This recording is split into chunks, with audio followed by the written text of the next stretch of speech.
Good evening, I'm Lester Holt, and welcome to night 2 of the first Democratic debate in the 2020 race for president. Good evening, I'm Savannah Guthrie. Last night we heard from 10 candidates, and now 10 more take the stage. And again tonight, we'll be joined to the questioning by our colleagues, Jose Diaz-Balart, Chuck Todd, and Rachel Maddow. The candidates are in position, so let's get started.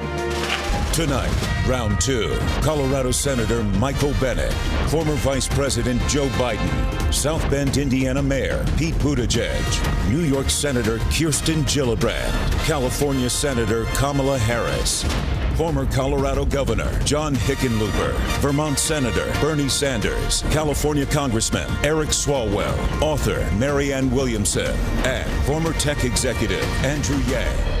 From NBC News, Decision 2020, the Democratic Candidates Debate. Live from the Adrian Arsht Performing Arts Center in Miami, Florida.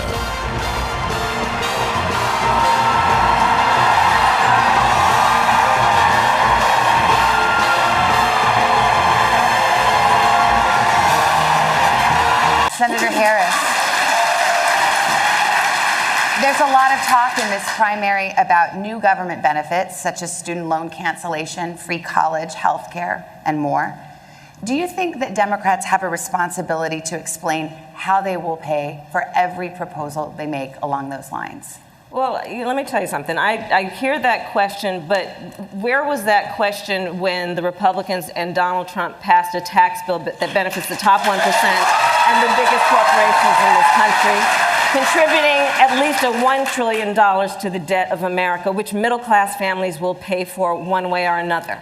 Working families need support and need to be lifted up. And frankly, this economy is not working for working people. For too long, the rules have been written in the favor of the people who have the most and not in favor of the people who work the most, which is why I am proposing that we change the tax code. So for every family that is making less than $100,000 a year, they will receive a tax credit that they can collect up to $500 a month, which will make all the difference between those families being able to get through the end of the month with dignity and with support or not. And on day one, I will repeal that tax bill that benefits the top 1% and the biggest corporations of America. Senator Harris, thank you. Senator Harris, I'm so sorry. We will let all of you speak. Senator Harris. Senator Harris. Please, we will let you all speak. Senator Harris. You can't afford to wait for evolution on these issues. Hey, guys, you know what? America does not want to witness a food fight. They want to know how we're going to put food on their table. Yes?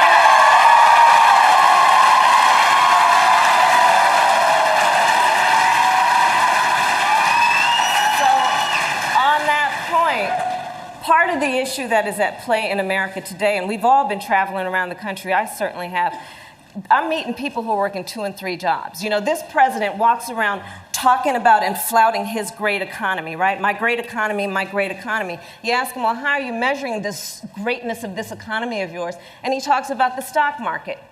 Well, that's fine if you own stocks. So many families in America do not. You ask them, how are you measuring the greatness of this economy of yours? And they point to the jobless numbers and the unemployment numbers. Well, yeah, people in America are working. They're working 2 and 3 jobs. So when we talk about jobs, let's be really clear. In our America, no one should have to work more than 1 job to have a roof over their head and food on the table. Thank you very much, Senator. You've all expressed an interest in talking about health care. So let's. On this issue, we have to think about how this affects real people. Cures for all. And the reality of how this affects real people is captured in a story that many of us heard, and I will paraphrase. There is, any night in America, a parent who's seeing that their child has a temperature that is out of control, calls 911, what should I do? And they say, take the child to the emergency room. And so they get in their car and they drive, and they're sitting in the parking lot outside of the emergency room looking at those sliding glass doors while they have the hand on the forehead of their child, knowing that if they walk through those sliding glass doors, even though they have insurance, they will be out a $5,000 deductible when they walk through those doors. That's what insurance companies are doing in America today. We're going to continue. Senator Harris, last month, more than 130,000 migrants were apprehended at the southern border. Many of them are being detained, including small children, in private detention centers in Florida and throughout our country. Most of the candidates on this stage say the conditions at these facilities are abhorrent. On January 20th, 2021, if you are president, what specifically would you do with the thousands of people who try to reach the United States every day and want a better life through asylum? Immediately on January 20th of 2021, I will, first of all, we cannot forget our DACA recipients, and so I'm going to start there. I will immediately, by executive action, reinstate DACA status and DACA protection to those young people. I will further extend protection for deferral of deportation for their parents and for veterans, who we have so many who are undocumented and have served our country and fought for our democracy. I will also immediately put in place a meaningful process for reviewing the cases for asylum. I will release children from cages. I will get rid of the private detention centers. And I will ensure that this microphone that the President of the United States holds in her hand is used in a way that is about reflecting the values of our country, and not about locking children up, separating them from their parents. And I have to just say that we have to think about this issue in terms of real people. A mother who pays a coyote to transport her child through their country of origin, through the entire country of Mexico, facing unknown peril, to come here. Why would that mother do that? I will tell you. Because she has decided for that child to remain where they are is worse. But what does Donald Trump do? He says, go back to where you came from. That is not reflective of our America and our values, and it's got to end. Governor. Clarification. I wanted to include this first clip so that you're able to hear the question. The Obama-Biden administration deported more than 3 million Americans. My question to you is, if an individual is living in the United States of America without documents and that is his only offense, should that person be deported? Senator Harris. Well, thank you. I will say, no, absolutely not. They should not be deported. And I actually, this was one of the very few issues with which I disagreed with the administration, with whom I otherwise had a great relationship and a great deal of respect. But on the secure communities issue, I was Attorney General of California. I led the second largest Department of Justice in the United States, second only to the United States Department of Justice, in a state of 40 million people. And on this issue, I disagreed with my president, because the policy was to allow deportation of people who, by ICE's own definition, were non-criminals. So as Attorney General and the Chief Law Officer of the state of California, I issued a directive to the sheriffs of my state that they did not have to comply with detainers, and instead should make decisions based on the best interest of public safety of their community. Because what I saw, and I was tracking it every day, I was tracking it and saw that parents, people who had not committed a crime, even by ICE's own definition, were being deported. But I have to add a point here.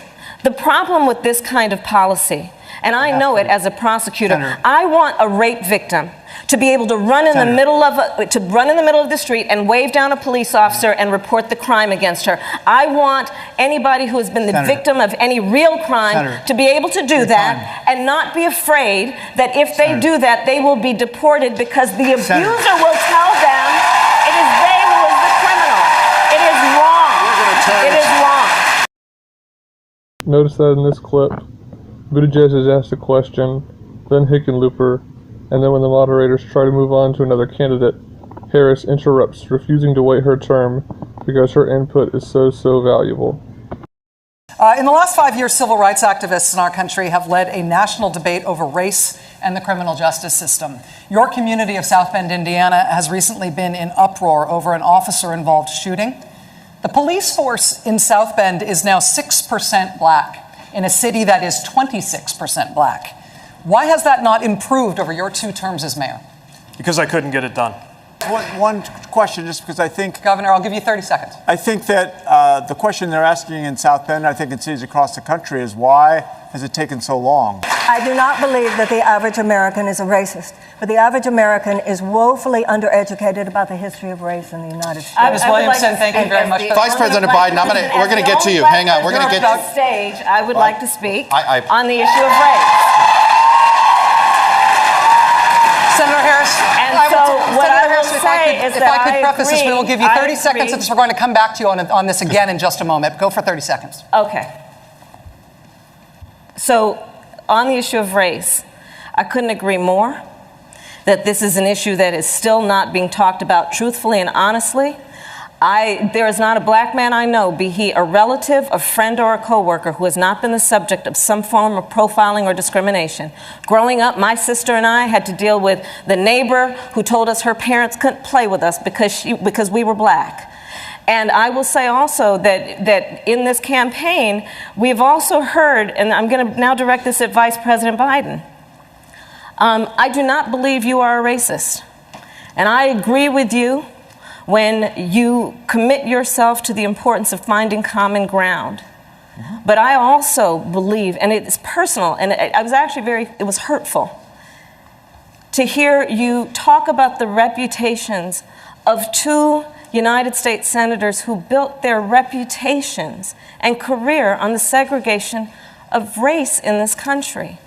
And it was not only that, but you also worked with them to oppose busing.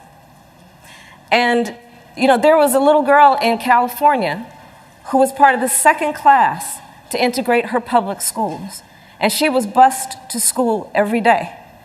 And that little girl was me. So I will tell you that on this subject, it cannot be an intellectual debate among Democrats. We have to take it seriously. We have to act swiftly.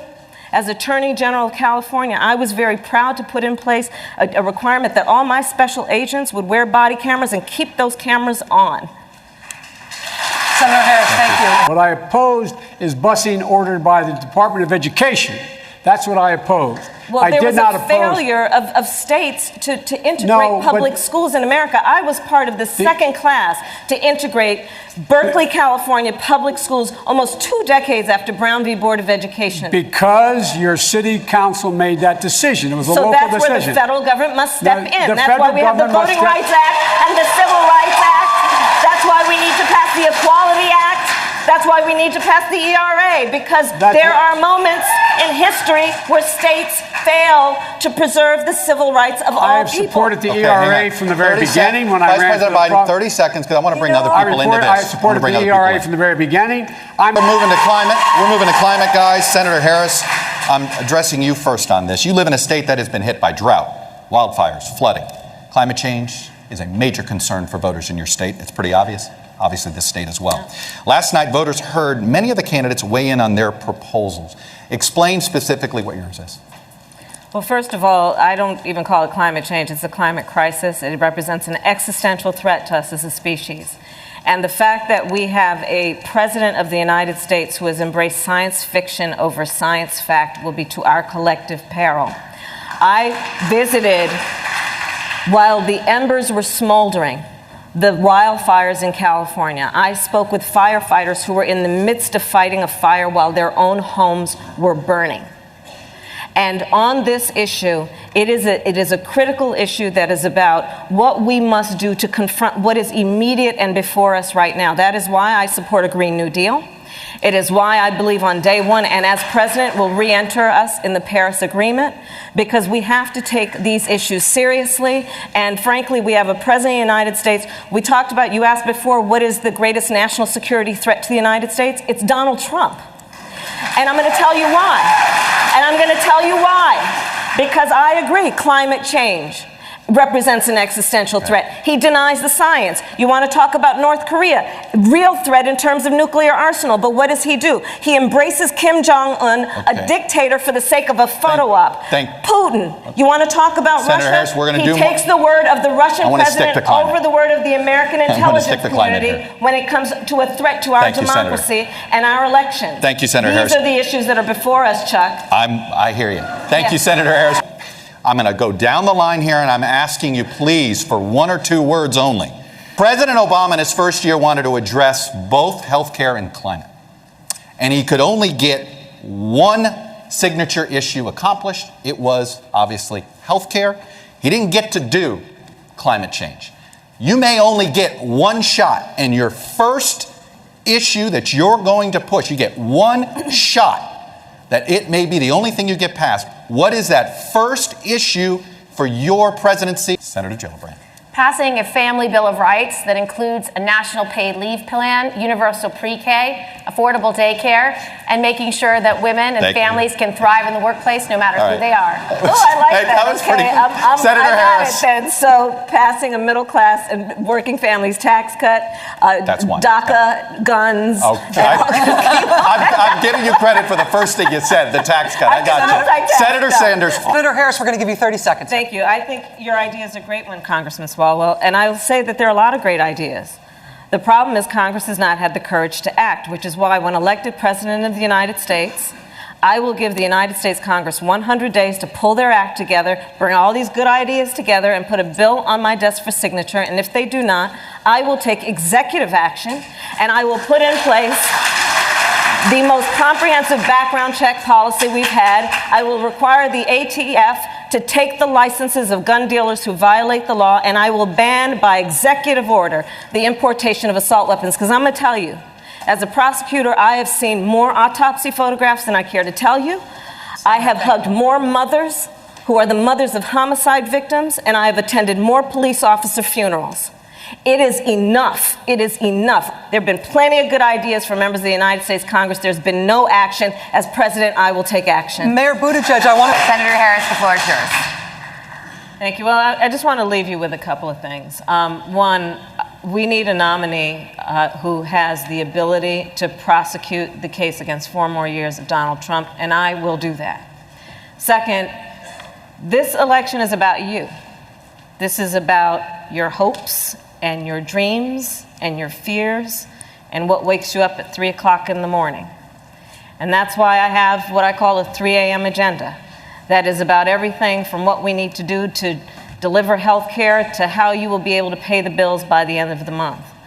And when I think about what our country needs, I promise you, I will be a president who leads with a sense of dignity, with honesty, speaking the truth, and giving the American family all that they need to get through the end of the month in a way that allows them to prosper.